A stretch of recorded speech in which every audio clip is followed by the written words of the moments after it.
Welcome to Shimba channel. Today I'd like to share a bit about my own high school life in Japan. What does a typical day look like for a Japanese high school student? And what kind of daily routine did I have back then? As you listen, imagine how different it might be from your own high school life. Let's start with what an average Japanese high school schedule looks like. Most high schools in Japan have classes from Monday to Friday. Classes usually start around 8:30 in the morning, and there are 6 15-minute periods in a day. After a short lunch break, school ends around 3 p.m. After that, students spend their time in various ways. Some take part in club activities or school committees, while others go to part-time jobs or hang out with friends. Club activities are especially common in Japan. Almost every student joins one, whether it's a sports club or a culture club. Many students also go to private cram schools, called juku or prep schools, to study even more after regular classes. When university entrance exams get closer, it's not unusual for students to study late into the night. How about in your country? What do high school students usually do after school? Feel free to share it in the comments. Now, let me talk about my own high school days. I went to a private school that called itself a college prep school, and my daily life was completely focused on studying. My case was quite extreme, so I don't think it represents the average Japanese high school experience.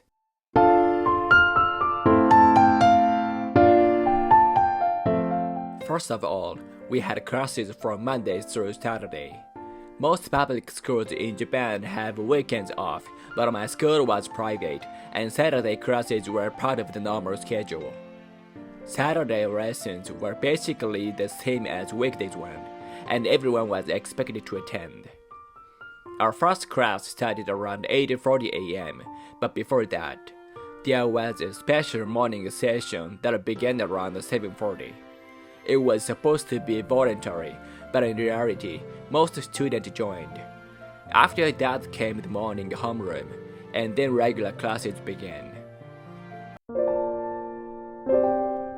We had 6 15-minute classes in row, followed by 2 or 3 90-minute extra classes depending on the day.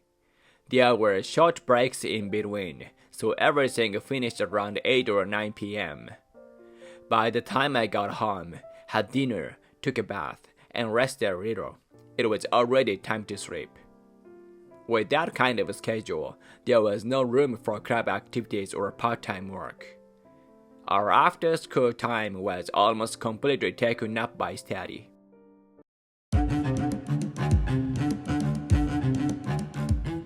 We also had weekend study camps, though not every week. After Saturday's classes ended, we would move to a training facility, study until night, stay overnight, and continue studying until Sunday evening.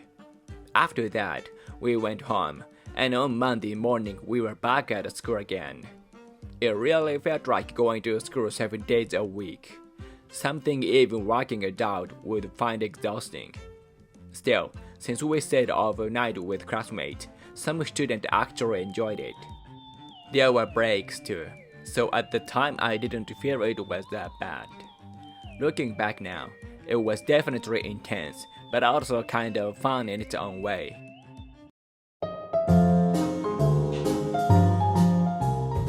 Japanese high schools have long vacations like summer and winter breaks. But even during those, we had additional classes called supplementary lessons. They were technically optional, but in practice, most students attended because it was basically expected.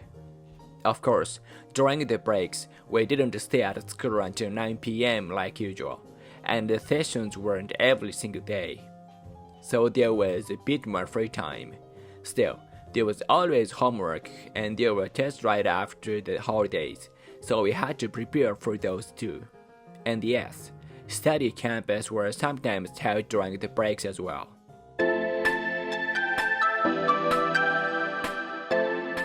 Looking back, my high school life was pretty tough. When I entered university, I was honestly shocked by how relaxed and flexible the schedule was compared to high school. At the time, I didn't think about it much, but now I realize that our teachers were also working incredibly hard. They stayed with us through all those evening sessions and weekend camps, constantly teaching and supervising. Their working hours must have been pretty extreme too.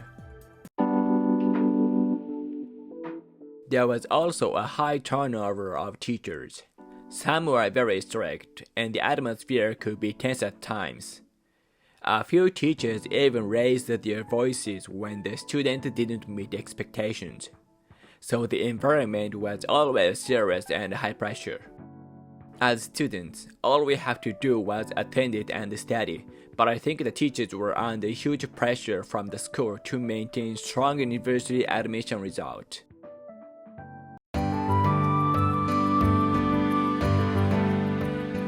In Japan, mock exams are held very frequently.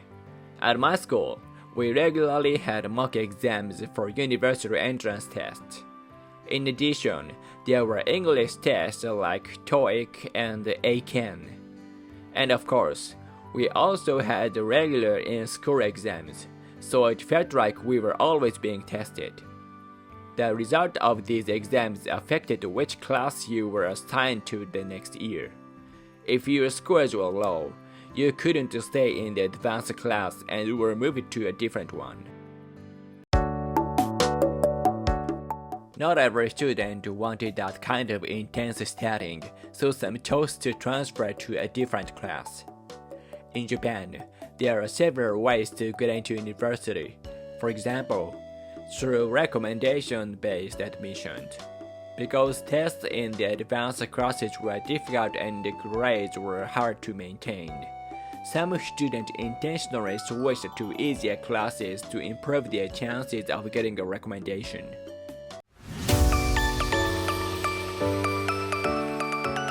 When we became seniors, things got even more intense. Weekend study camps became more frequent, and some students went to cram schools after regular evening sessions at school. By the early part of senior year, most of the required subjects were already finished. After that, some students even stopped going to school and focused completely on their cram schools. I personally didn't go to a cram school because it was expensive, so I decided to rely only on the school's program. But cram schools had students from many different schools, so they seemed like stimulating places where people could motivate each other. So, that was my high school life. It was quite different from the typical experience and was heavily centered around studying. But looking back, I think it was a valuable experience that taught me discipline and perseverance. On the other hand, I never got to experience things like club activities or part-time jobs, what people might call a normal high school life. Sometimes I wonder what that would have been like. What about you? What was your high school life like? Was it mostly focused on studying, or was it more free and flexible? Let me know in the comments below. Thank you so much for watching today's video. If you have any questions, or if you'd like to share your own experiences, please feel free to leave a comment below. I always enjoy reading your messages and hearing your perspective. Your feedback really helps me improve, not just with my videos, but with my English too. See you next time.